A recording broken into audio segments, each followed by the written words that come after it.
آپ کے لیے اور میرے لیے اب نصیحت کی بات یہ ہے کہ اللہ تبارک و تعالیٰ نے ہمیں مسلمان گھر میں پیدا فرمایا اور اللہ نے ہمیں ایمان کی دولت عطا کی۔ ایمان کی دولت سے بڑھ کر کوئی دولت دنیا میں تھی نہ ہے نہ ہو سکتی ہے۔ جس کو اللہ نے ایمان کی دولت دی، یاد رکھیے اللہ تبارک و تعالیٰ بادشاہت دوستوں کو بھی دیتا ہے اور دشمنوں کو بھی دیتا ہے، اپنے چہیتوں کو بھی دیتا ہے اور اپنے دشمنوں کو بھی دیتا ہے۔ بادشاہت اس نے اپنے چہیتے سلیمان علیہ السلام کو بھی دی اور اپنے دشمن فرعون کو بھی دی۔ اللہ رب العزت نے اپنے مقبول بندے ذوالقرنین کو بھی بادشاہت دی اور نمرود کو بھی بادشاہت دی۔ تو اللہ بادشاہت اپنے چہیتوں کو بھی دیتا اور اپنے دشمنوں کو بھی دیتا ہے، مال اپنے چہیتوں کو بھی دیتا اور اپنے دشمنوں کو بھی دیتا ہے، مال اور عزت اللہ پاک اپنے پسندیدہ بندوں کو بھی دیتا ہے اور اپنے دشمنوں کو بھی دیتا ہے، مگر ایمان اللہ صرف پسندیدہ بندوں کو عطا کرتا ہے۔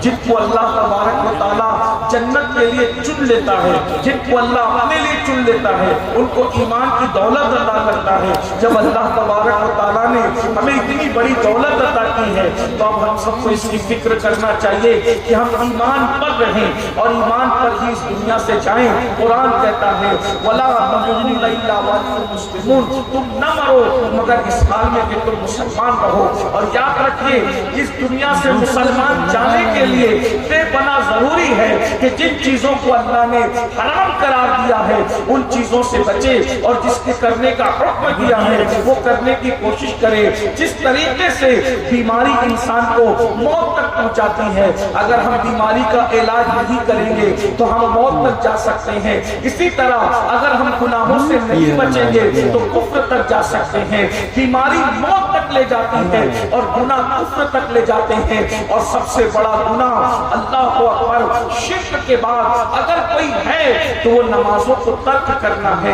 اللہ کے نزدیک بہت بدترین گناہ ہے نمازوں کو ترک کرنا، اس لیے کہ اللہ رب العزت نے پورے قرآن میں تقریباً 700 مقامات پر نماز کا حکم عطا فرمایا ہے۔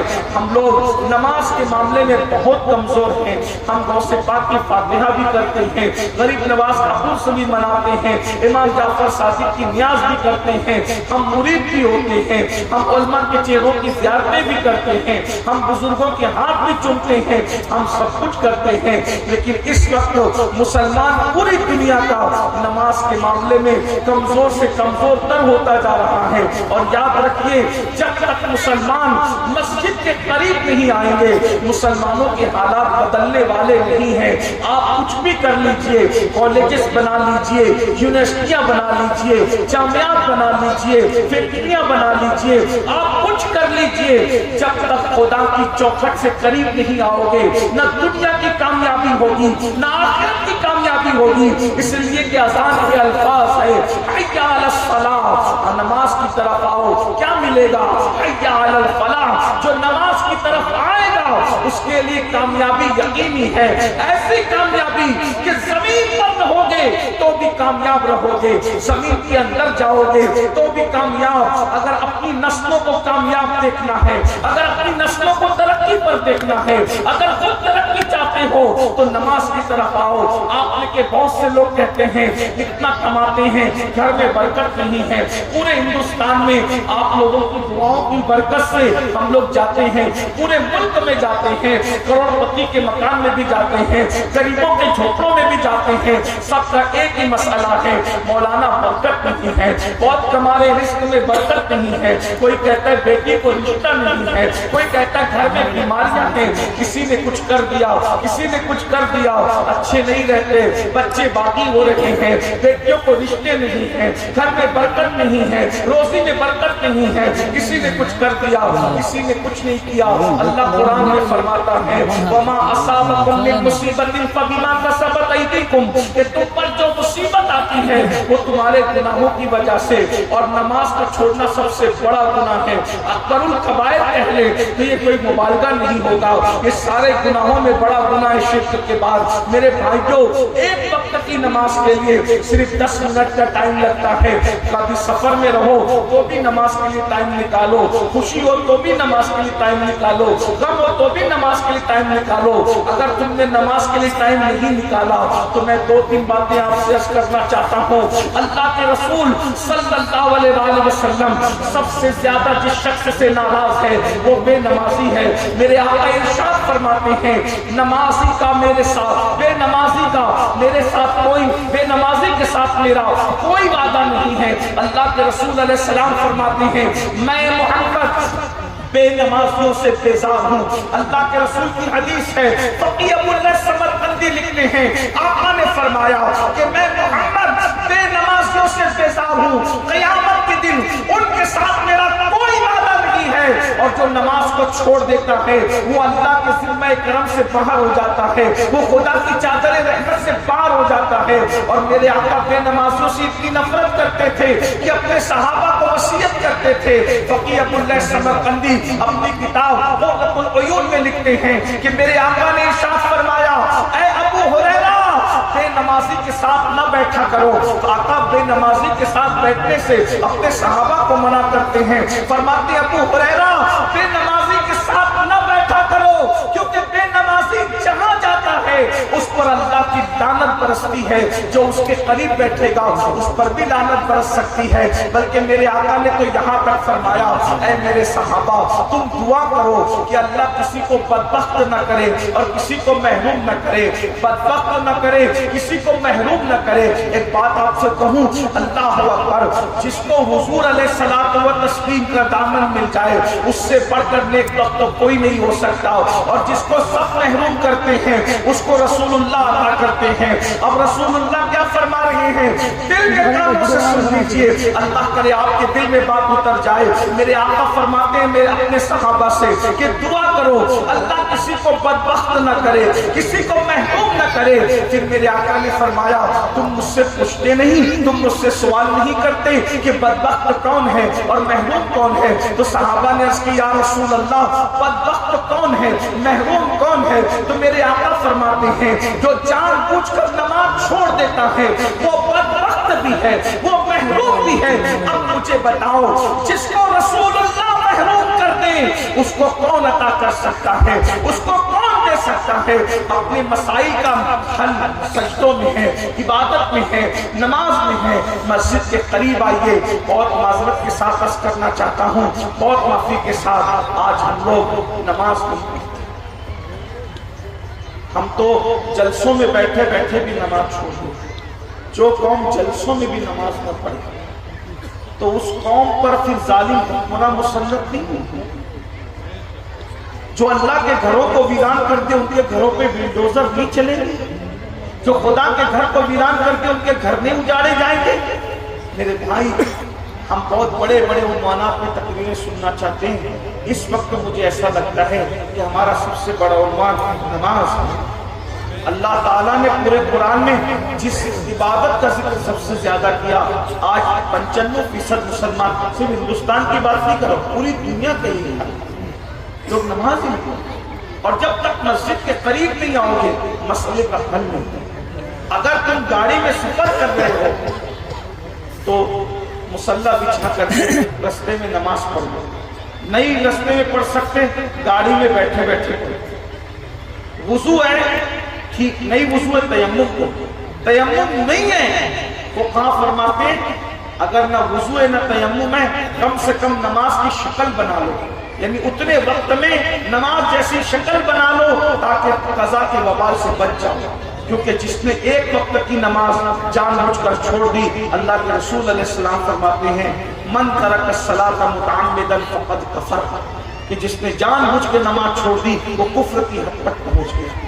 اللہ کے رسول صلی اللہ علیہ وآلہ وسلم فرماتے ہیں بے نمازی پر 12 مصیبتیں آتی, 12 مصیبتیں, جن میں سے 3 مصیبتیں اس کی زندگی میں آتی, 3 مصیبتیں اس کو مرتے وقت آتی, 3 مصیبتیں اس کو قبر میں آتی, اور 3 مصیبتیں اس کو میدان محشر میں. کچھ بزرگوں نے ایک اور روایت کا اضافہ کیا ہے کہ بے نمازی پر 15 مصیبتیں آتی. اب ذرا اس کو وقت میں جتنی گنجائش اتنا سن لو. اللہ کے رسول علیہ السلام فرماتے بہنوں کی بھی توجہ چاہتا ہوں.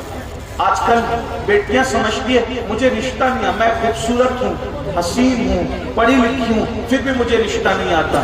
ایک بات سچی کہوں، برا یہ بھی مت ماننا، رشتوں پہ رکاوٹ کسی کا جادو سحر ہے کہ نہیں ہے، میں کوئی بابا اور عامل نہیں، لیکن قرآن اور حدیث کی خدمت کی برکت سے میں اتنا ضرور جانتا ہوں کہ اگر آپ گناہ کرتے ہو تو گناہ آپ کے رشتوں میں رکاوٹ بنتی ہے، اور اگر آپ تقوی اختیار کرتے ہو تو آپ کے گھر ایسے گھروں کا رشتہ چل کر کے آئے گا جہاں تمہارا گمان بھی نہیں. مجھے ایک واقعہ یہاں یاد آ رہا ہے، وہ روایت پڑھنے سے پہلے میں اشارہ کرتا ہوں. ہم مغرب کی نماز تھوڑا 10 منٹ تاخیر سے پڑھ لیں گے، لیکن سب مل کے پڑھیں گے، کوئی جائے گا نہیں یہاں سے، اور اگر کوئی یہاں سے گیا نماز نہیں پڑھا پھر دوبارہ ہم آپ کی بستی میں نہیں آئیں گے. اس لیے کہ ہم تقریر بیچنے والے لوگ نہیں، ہم دین کا سودا لے کر آئے. اگر آپ دین پر عمل کرنے کے لیے جلسے میں آتے ہو، دین پر عمل کرنے کے لیے جلسے میں آتے ہو تو آپ کا ہمارا رشتہ ہے، اور اگر بھیڑ اکٹھا کرنے کے لیے آتے ہو تو آپ کا ہمارا کوئی رشتہ نہیں. اگر آپ صرف سن کر کے گھر چلے جانے کے لیے آتے ہو کوئی رشتہ نہیں. اس لیے کہ بھیڑ وہاں دکھائی جاتی ہے جہاں ووٹ لینا ہوتا ہے، نوٹ لینا ہوتا ہے. نہ یہاں ووٹ کا مسئلہ ہے نہ نوٹ کا مسئلہ ہے، یہاں تو ایک ہی مسئلہ ہے، جو پیا کو بھائے اختر وہ سہانا راگ ہے، جس سے نہ خوش ہے پیا وہ راگنی اچھی ہے. اگر اللہ رسول کی رضا مقصود ہے تو یہ جلسے بھی کامیاب ہیں، یہ تقریریں بھی کامیاب ہیں، یہ آنا بھی کامیاب ہے، اور یہ جانا بھی کامیاب ہے. اور صرف بھیڑ اکٹھا کرنا مقصود ہے تو مداری ٹکٹکی بجا کر وہ بھی بھیڑ جمع کر لیتا ہے. اگر ہم نے بھیڑ جمع کر لی تو امین القادری کی حیثیت ایک ٹکٹکی بجانے والے مداری سے زیادہ کی نہیں. اور اگر آپ نے اللہ کو راضی کر لیا تو فرشتے پیچھے رہ گئے، تم آگے بڑھ گئے. جو خدا کو راضی کر لے وہ انسان بعض فرشتوں سے افضل ہو جاتا ہے. یہ ہے اللہ کو راضی کرنے کا معاملہ. اور اللہ پاک ارشاد فرماتا ہے واللہ ورسولہ احق ان یرضوا، اللہ رسول اس بات کے زیادہ حقدار ہے کہ ان کو راضی کیا جائے. اور فرمایا ورضوان من اللہ اکبر، اللہ کی رضا سب سے بڑی چیز ہے. تو میں عرض کر رہا تھا رشتوں کا وظیفہ تقوی اختیار کرنا. اللہ تمہیں ایسے گھر سے رشتہ بھیجے گا جہاں تمہارا گمان نہیں. لڑکوں سے بھی کہتا ہوں، لڑکوں سے ایک واقعہ مشہور ہے، شاید آپ نے ہمارے مقتدیوں سے بار بار سنا بھی ہوگا. فاروق اعظم کا دور، امیر المومنین، خلیفۃ المسلمین، رئیس المنافقین، امام المجاہدین، سیدنا فاروق اعظم رضی اللہ عنہ کا دور. فاروق اعظم لوگوں کی اصلاح کے لیے گلیوں میں گشت کیا کرتے تھے، گھوما کرتے تھے، یہ کوئی غلط کام تو نہیں ہو رہا ہے. ایسے میں فاروق اعظم نے آدھی رات کے وقت ایک گلی سے گزرتے وقت سنا ایک بری آواز کپ کپاتی ہوئی آئی اور کہا بیٹی جلدی سے دودھ میں پانی ملا. بیٹی کی طرف سے، جوان بیٹی کی طرف سے آواز آئی امی تم جانتی ہو نا کہ ہمارے خلیفہ امیر المومنین فاروق اعظم نے دودھ میں پانی ملانے سے منع فرمایا، ہم دودھ میں پانی نہیں ملائیں گے. تو بڑھیا نے کہا کہ تیرا خلیفہ ابھی تو سو رہا ہوگا، وہ یہاں کیا دیکھے گا یہ منظر پانی ملاتے ہوئے. تو لڑکی نے کہا امی خلیفہ تو نہیں دیکھ رہا ہے مگر اللہ تو دیکھ رہا ہے. خلیفہ نہیں دیکھ رہا ہے مگر اللہ تو دیکھ رہا ہے، میں دودھ میں پانی نہیں ملاؤں گی. فاروق اعظم کو یہ ادا اس لڑکی کی اتنی پسند آ گئی کہ آپ نے اس کے گھر پہ نشان بنایا اور اپنے گھر گئے. صبح کو اپنے سارے بیٹوں کو جمع کیا اور جمع کر کے کہنے لگے کہ میں بوڑھا ہو چکا ہوں، اب میں شادی تو نہیں کر سکتا، لیکن میرے بیٹوں تم میں کون ہے جو اس لڑکی سے شادی کرے جو اللہ سے ڈر کر اس کی نافرمانی نہیں کرتی. اور اس کے بعد آپ کے بیٹے تیار ہوئے اور پھر فاروق اعظم وہ رشتہ لے کر اس بڑھیا کے گھر گئے کہ تمہاری بیٹی کو میں اپنی بہو بنانا چاہتا ہوں. بتائیے کوئی بیچ میں اگوائی کرنے والا نہیں، کوئی رسائی کرنے والا نہیں، کوئی ذہن بنانے والا نہیں، کوئی لانے لے جانے والا نہیں. بولو فاروق اعظم کے گھر کا، 3 بر اعظموں پہ حکومت کرنے والے امیر المومنین کے گھر کا رشتہ چل کر کے اس لڑکی کے پاس کیوں آیا؟ کیا اس کے حسن کی وجہ سے؟ کیا اس کے علم کی وجہ سے؟ کیا اس کے نسب کی وجہ سے؟ کیا اس کے خاندان کی وجہ سے؟ کیا اس کے قبیلے کی وجہ سے؟ نہیں، صرف اس لیے حرام کام نہیں کیا کہ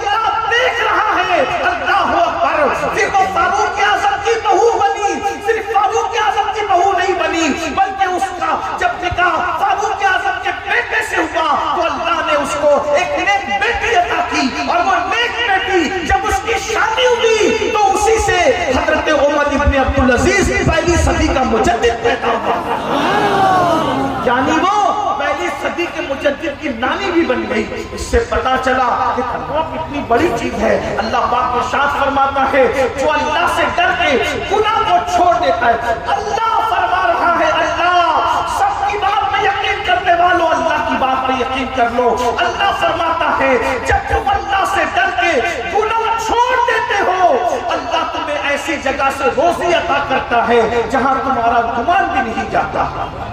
لیکن ہم تو گناہوں میں ڈوبے ہیں.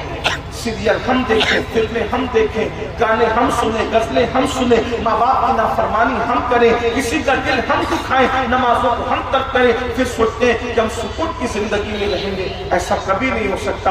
قرآن کہتا ہے وَلِمَنْ خَافَ مَقَامَ رَبِّهِ جَنَّتَانِ, جو اللہ سے ڈرا, اللہ کی بارگاہ میں کھڑے ہونے سے ڈر گیا, یعنی گناہ چھوڑ دیا, اللہ اسے 2 جنتیں عطا فرماتا ہے.